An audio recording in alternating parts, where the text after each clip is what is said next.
Well, hello everybody and welcome to the Weirdly Cosmic Podcast, Gemini Full Moon edition. December the 7th is the Gemini Full Moon. It's the last full moon of 2022.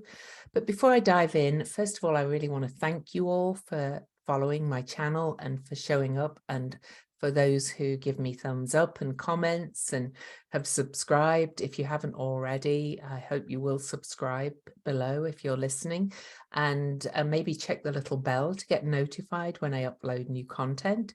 This is all helping me to grow and expand for free of charge for you, really. So any support you can give me with the YouTube algorithms would be very welcome.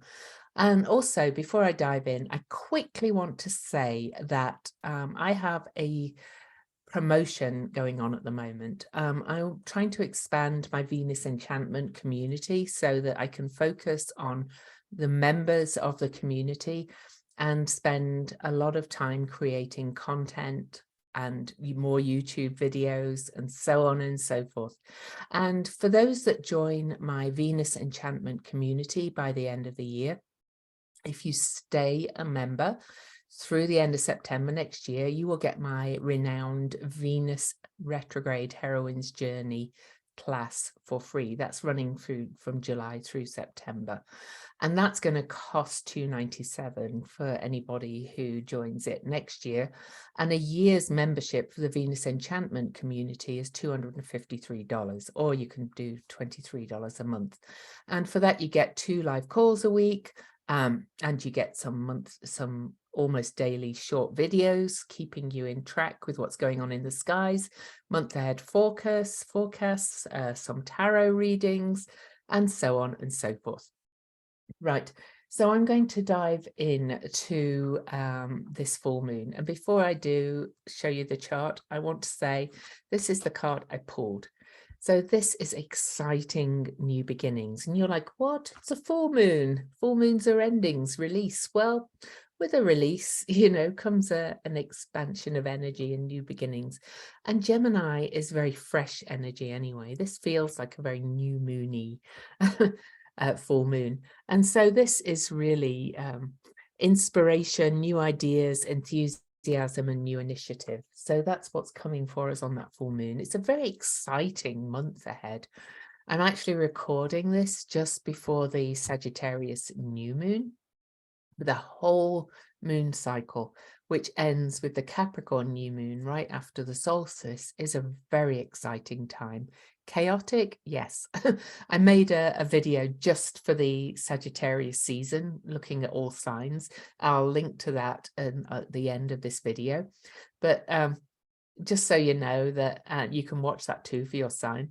But just know that it's crazy, chaotic, like a bucking bronco kind of thing, I called it. But it's exciting if you feel exciting. Although I feel for you if you suffer from anxiety, because there are some elements of it that could be a little bit anxiety inducing. So especially if the outer world's kind of invading in your space. The other cards I wanted to show you are the Gemini card in the tarot is the Lover's card. And this really gives an indicator of what the depth of Gemini is about. It's about our relationships, and all our relationships, not just men and women. It's all opposites. And it's very black and white, which is why I'm wearing my black and white top for this podcast. So this is the Gemini card. And then this is the planet that rules the sign of Gemini. The Magician, the Magus, the Mercury card. He's juggling all the elements. And this is very appropriate for this full moon as well, because we have all the elements connected to the full moon in the chart. So we'll be looking at that. Okay, so first, let me give you a flavor of Gemini. Gemini is a really youthful sign, and Gemini is a mentally agile sign, but it can also be very restless, very scattered. It's very curious. It's very chatty, very capricious, but very adaptable as well. And so Gemini is changeable and very mentally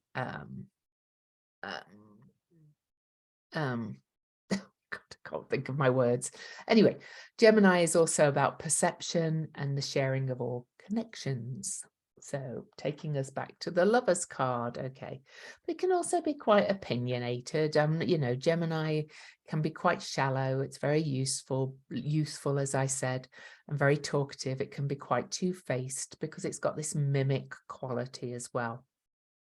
So that's just a flavor of the Gemini energy as we're coming into the Gemini moon. But of course, it's a Gemini full moon in the Sagittarius season. So the sun is in Sagittarius, and it's an opposition between the moon and Sagittarius. So Sagittarius is all about higher learning. It's about seeking, exploring, shooting their arrows. I always think of Katniss Everdeen with her bow and arrow when I think of Sagittarius, being a Sagittarius myself. It's the wanderer and the wanderer with an O and an A. And so we've got these two signs opposing each other, and a full moon is integration of them on the axis of truth and knowledge and understanding. So this is the core of this full moon. It's about truth and knowledge and understanding. Okay, so let's take a look at the chart, then we'll dive in and look at numbers and things like that as well, and talk about the general energies.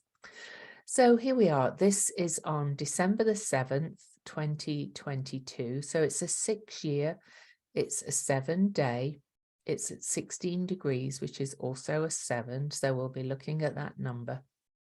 But it's a 12 months, so that's 3, 10, 16. It's a 7 universal day as well. So this is 7s, 7s, 7s. All right.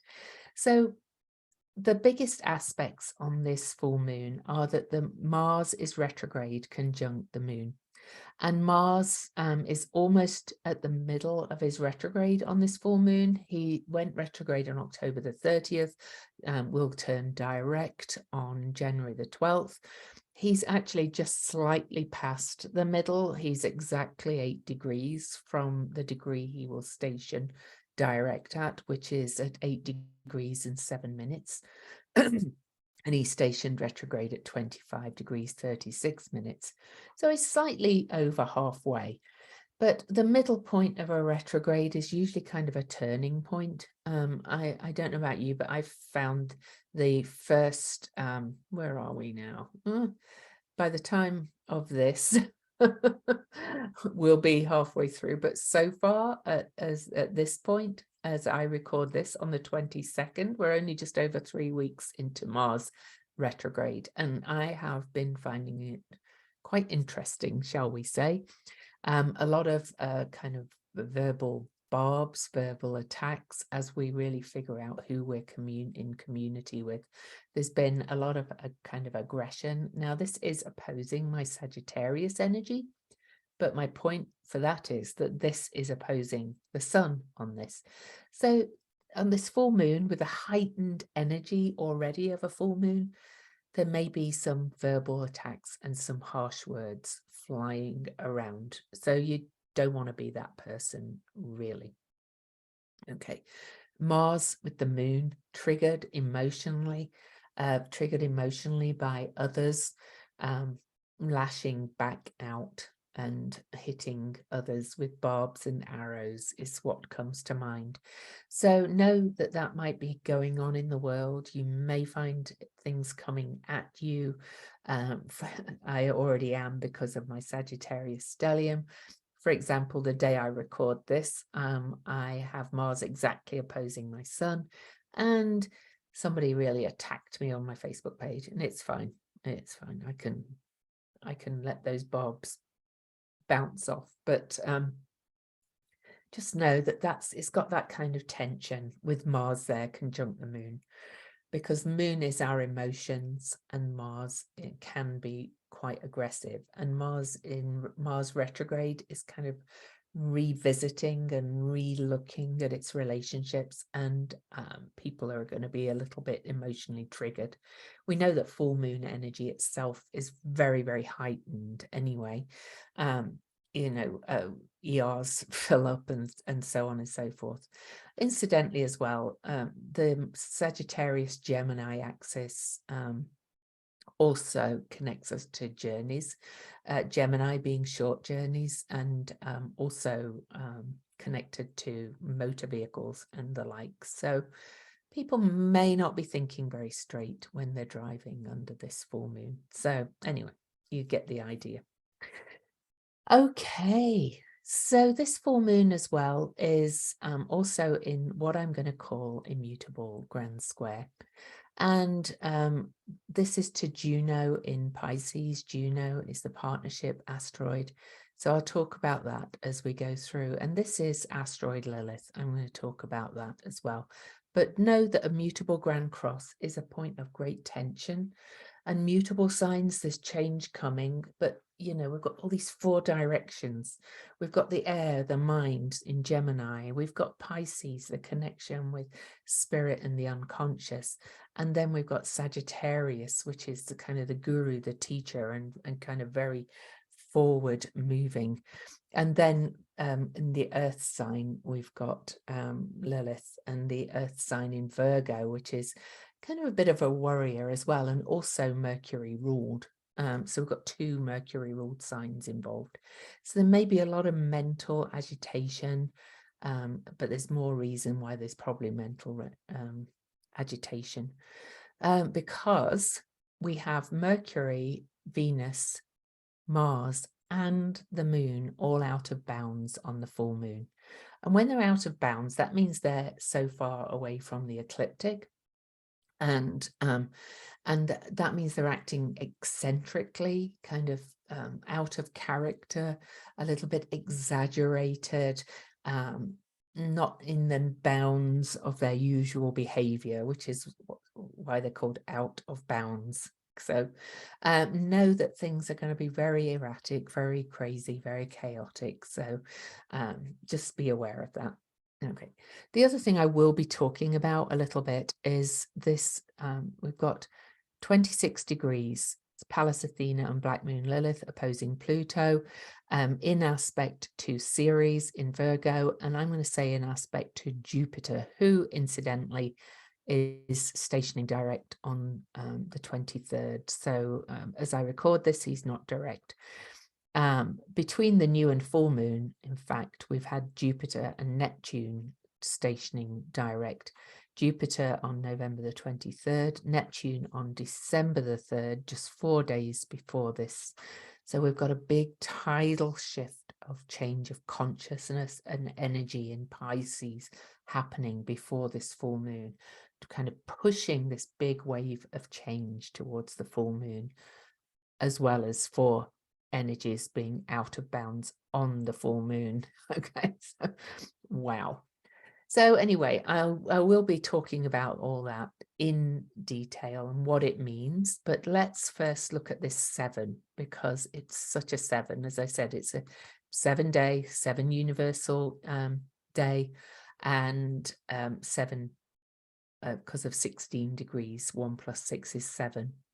So the number 7 resonates with the vibrations and energies of the collective consciousness, faith and spirituality. As always, I'm taking this from the numbers and their meanings.blogspot.com. Numerology - the numbers and their meanings.blogspot.com.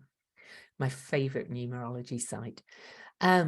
She says this is the number of spiritual awakening and awareness, spiritual enlightenment, spiritual development, mysticism, intuition, and inner knowing, inner wisdom, psychic abilities, the esoteric, deep contemplation and introspection.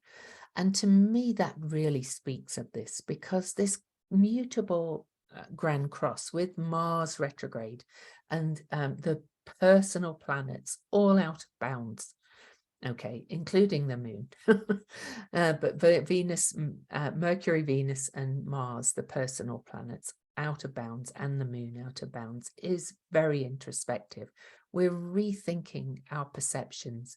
We're revisiting what we think, how we see things, how we speak to each other, how we communicate in all our relationships and our communities. Okay.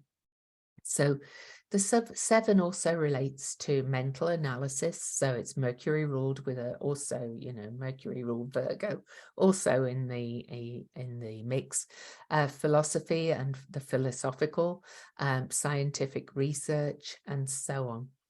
Now, this is kind of quite a lone number. She relates it to the Chariot card, which is actually the Cancer card in the tarot. But in that respect, I would see this 7 in this one as calling us to pull all these directions into center.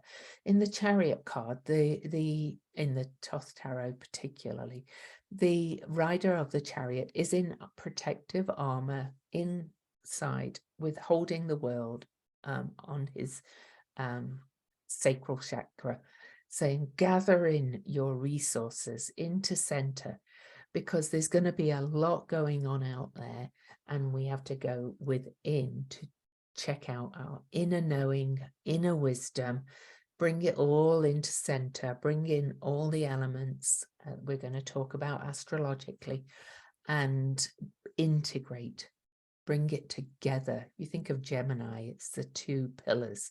Bring the pillars together and bring everything into center.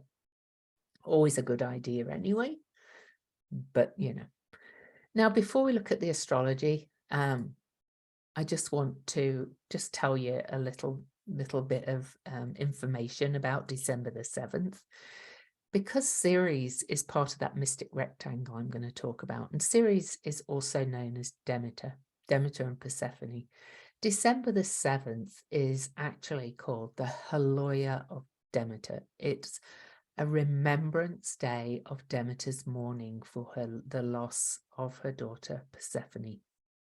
So this full moon on December the 7th is taking us into the dark of the moon, in the winter of the seasons. Emotionally, it doesn't matter what hemisphere you're in, you're going to be feeling this emotionally. So even though I'm speaking about the northern hemisphere physical winter, Demeter or Ceres is very much associated with the cycles of life and death and rebirth, and living in alignment with those cycles. And this is her day. So even though this full moon is so big, because it's and so mentally lively and feeling chaotic and out of control, the answer to kind of working your way through it is that 7 and Demeter, remembrance, remembering. Okay. And what were some other words? Reflection. Okay. Review. Very Mars retrograde in Gemini, but also very of the moon, really. So it's about spending some time considering perhaps what you've lost over the last few months, years, and whether you've lost physically or lost patterns, lost emotionally. We've all lost something through the last few years, and the pandemic and all the things that have been going on. Some of the things needed to be lost, but it's good to reflect on them and where we're going now at this rebirth after this full moon. Because the new moon that's coming after this full moon, we've got a Capricorn new moon starting right after the solstice. It's going to be the next day at 1 Capricorn. That is going to, well, I'll talk about that next time, but that is a real kind of kick up the backside, new beginning, whether you're in the depths of winter or the height of summer, it doesn't matter. Energetically, that is going to be a real kick up the backside. Now we're kind of in this point, and I want to show you the mages again, of reorganizing all the molecules. being this mercurial magician, sort of juggling all the balls in the air and throwing it back together again in a new way. Okay, so this is what's coming. All right, so let's talk about this astrology a little bit more. And I don't want to kind of kill you with too much detail, but first of all, the main thing is that this is a mutable grand cross, I'm going to call it. And we've got I looked at the moon, sun opposition. So the sun is our core, the moon is our emotions, Mars is our action, is retrograde. So the action barbs are kind of coming inward a little bit emotionally, maybe being a little bit hypercritical of yourself, to be quite honest, around this full moon. And we've also got the ruler out of bounds, Mercury, and Venus in Sagittarius. Incidentally, Venus is right on the galactic center. So she's really tuned into some new information coming through, as well as being out of bounds. So she's really acting differently. How do we do relationship, love, and values differently? Incidentally, Mercury, the ruler of the full moon, is at the degree of the next new moon. It's as if the messenger of the gods is taking the message of this full moon, of what we're juggling, how we're reorganizing our molecules to be recreated, renewed, whatever, as if Mercury is saying, this is where we're headed. This is how we are going to build something new out of the chaos that we are emerging from. You know, we've just come through a very heavy eclipse season. We had a very intense, particular the blood red moon eclipse on the election day, November the 8th. I'm not saying it was bad, but it was intense. Not all bad anyway. And on that eclipse, both Mercury and Venus were combust the sun. Well, they're not combust anymore on this full moon. They are unleashed like bucking broncos into a field, kind of throwing their mane about everywhere, going yahoo, and they're out of bounds now, going, okay, it's time to create something different. So it's quite exciting, really, but also kind of a little bit crazy making. But as I said, at the other points of the Grand Cross, we've got Juno in Pisces. Juno is the protector of women and children. She is in Pisces, the sign of the collective unconscious, the cosmic soup, the womb of everything. We were born from chaos, and she is birthing something new in there. And she is reminding us of our partnership with everything, how interconnected we all are. Then at the other end of the Grand Cross, the mutable Grand Cross, we have Asteroid Lilith. Now, Asteroid Lilith is the only physical Lilith. She is an actual rock. Black Moon Lilith is commonly used in astrology, and she is a point. She is not an actual physical rock. The difference I see between the two Liliths is that Asteroid Lilith is the original female, the physical woman that was created equally from the same dirt in the Adam and Eve myth. Only it was Adam and Lilith. And Adam and Lilith were created at the same time from the dirt, not from anybody's rib or anything like that. And Asteroid Lilith was a talk to the hand Lilith. Her symbol is 5 fingers. She is like going, nope, I am not going to be submissive to you. And we all know how that went. She got thrown out and shamed, and that ended up with Black Moon Lilith kind of being the ragey, shamed divine feminine that was excluded from the Garden of Eden. So Asteroid Lilith belonged in the Garden of Eden, and she in Virgo is saying, I am whole here. I am whole unto myself. And we all have Asteroid Lilith in us. This is not particularly to do with men and women. It's just how that has been represented in our society for a few ages, but we're moving into a new age, right? And Asteroid Lilith in Virgo is very much about being whole unto herself. So these two divine feminine energies are saying we have to integrate this into all that is. Looking at the elements of the mutable Grand Cross, we've got two yang energies, which is Sagittarius and Gemini, which is traditionally called masculine energies. And then we have two yin energies, water and earth, which are Virgo and Pisces.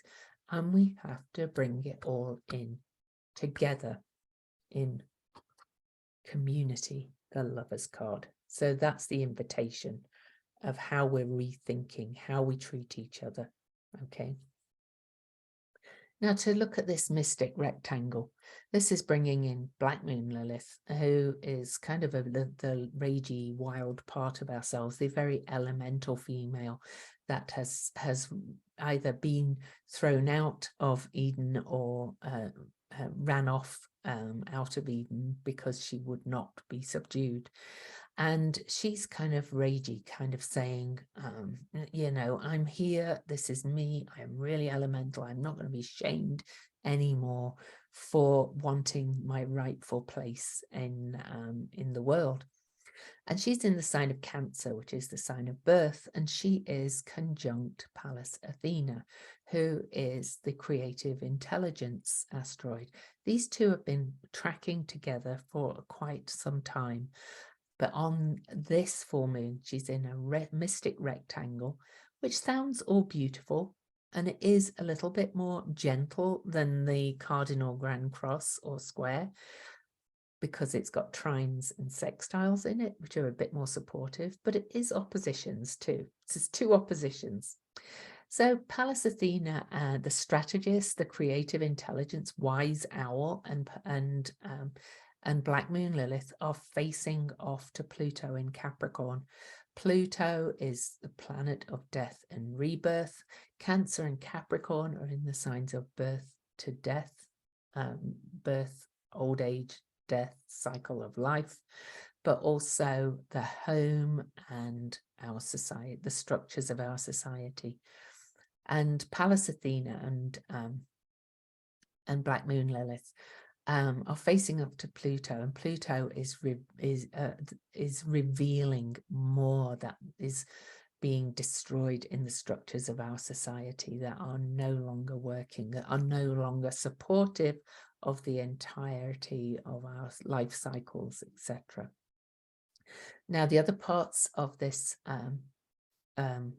mystic rectangle are an opposition between Ceres in Virgo and Jupiter. And Ceres in Virgo, Ceres, some think Ceres rules Virgo. I kind of tend to agree, though. I can see argument for all earth signs, and I'm a little bit dodgy about rulerships anyway. But either way, Ceres is about, at least modern rulerships, Ceres is comfortable in the sign of Virgo, and Ceres is saying we have to nurture wholeness. We have to nurture service, being practical and useful. And then Jupiter over in Pisces, Jupiter being the traditional ruler of Pisces, is saying we need to bring faith back in and trust and surrender, and bring this sense of the mystical and the magical and higher love back down to earth in very practical and useful ways to serve each other. And these four energies are in this dance, this mystic rectangle dance on this full moon as well. So we not only have the opposition of a full moon and the opposition of Asteroid Lilith and Juno, so that's two oppositions. We also have oppositions from Pluto to Black Moon Lilith with Pallas Athena, and from Jupiter and Ceres. And so that's four oppositions. There's a lot of tension on this full moon, and this very heightened energy with planets being out of bounds. But the key to oppositions is always center. That 7, I think, is the real kind of key to integrating the energy of this full moon and for juggling all these balls that we've got coming up in this lunation. And, you know, I go back to that. Look at him. He's just juggling everything. He's juggling all the elements, creating magic. And that's what we can do from this full moon if we try. All right. So before I read the symbols, I'm just going to say, you know, it's kind of exciting, this full moon. It's very heightened, very wild, but there's huge potential in it. And it is moving us into a very powerful solstice and new moon, just after the solstice, excuse me, as the wheel of the year turns. And I do want to remind you of the card that actually I just pulled for this full moon, that new beginnings.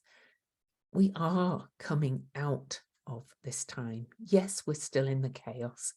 Yes, we're still in this time where everything seems to be falling apart. Incidentally, that is another part of the seven. The seven often shows up where things crumble so that new things can be reborn that are more enlightened. So we'll bring that into, okay. All right, so before I read the symbols, I just want to remind you to subscribe and remind you to check out my offer below.